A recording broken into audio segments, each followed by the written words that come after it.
രേഷ്മ ടീച്ചറിന്റെ വീടിന്റെ പാല് കാച്ചാണ്. നുള്ളി പറക്കിയാ പോലും എന്റെ 5ന്റെ പൈസ ഇല്ല. നീ വിചാരിച്ച പൈസ ഒപ്പിക്കാൻ പറ്റും. എന്റെ കയ്യിൽ പൈസ ഇല്ലളിയാ. നിന്റെ പൈസ ഇല്ല, പക്ഷെ ലക്ഷ്മിയിലും ഫാത്തിമയിലും ഐശ്വര്യയിലും പൈസ. ആ ചുള്ളിൽ നമുക്ക് ഊട്ടിയും കാണാം, ഊട്ടിയിലെ കുതിരയിലും കേറാം, പോണ പോക്കൽ ടീച്ചറിന്റെ വീട്ടിലും കേറാം. നീ പറഞ്ഞ പെമ്പിള്ളേരെ നുസുക്ക് നുസുക്ക് നുസുക്കെന്ന് പറഞ്ഞ പൈസ എടുത്താൽ കിട്ടുതരും. അഞ്ചു പിന്നു കണ്ണാടി വെക്കാത്തപ്പോഴാ ഭംഗി. അതെങ്ങനെ മനസ്സിലായി? കണ്ടൂടെ?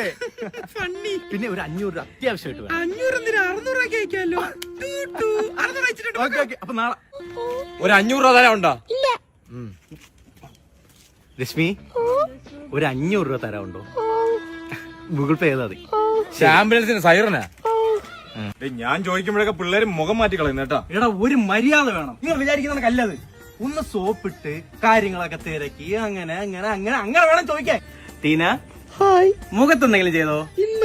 ഇവര് സമ്മതിക്കണം. ഇവ എങ്ങനെ ഈ കൊണകൊണാന്ന് അടിച്ച് പൈസ ഉണ്ടാക്കുന്ന? കള്ളം പറയരുത്. ഇല്ല ഇല്ല. അവൻ പറഞ്ഞു കേട്ടില്ല, അവരെയൊക്കെ പൊക്കി പറഞ്ഞ ആ ഒരു രീതിയിൽ അങ്ങ് പോയാ മതി. 1000 രൂപ തരാൻ കാണോ? അയ്യോ ക്യാഷ് ഇല്ല. ക്യാർഡ് മതിയോ? മതി. So sweet. ഞാൻ പോയി അവളുടെ അടുത്തൊന്ന് സംസാരിച്ചിട്ട് വരാം. ഭയങ്കര രസമല്ല കാണാൻ. ഷേവ് ചെയ്താ കാര്യം പറഞ്ഞു. നമ്മുടെ അജിന്റെ ബാക്കിൽ നിൽക്കുന്നു. അജിന്റെ കൂടെ എപ്പോഴും ആലം കാണൂലേ, അവൻ നമ്മളെ വിട്ട് പോവാൻ പോവാ.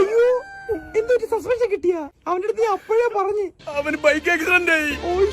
അവൻ നമ്മളെ വിട്ട് പോവും. എന്റെ കയ്യിൽ പൈസ ഒന്നുമില്ല.